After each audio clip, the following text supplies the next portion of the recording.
This is First Street exit downtown. Goes across the 5 and 1.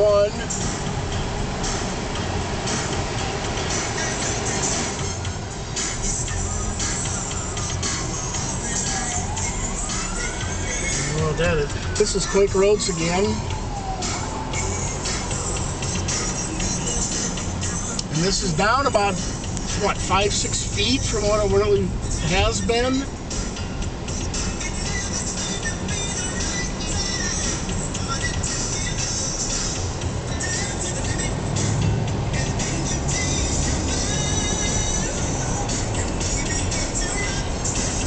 Up the river is a train bridge that goes across the Quaker, and all the debris and everything you see backed up is boat houses that broke loose from Ellis Park up there, where all the boat houses are moored. They're all boat houses. They're not sure what's going to happen once the river drops and the boat houses come down to the 5 and 1.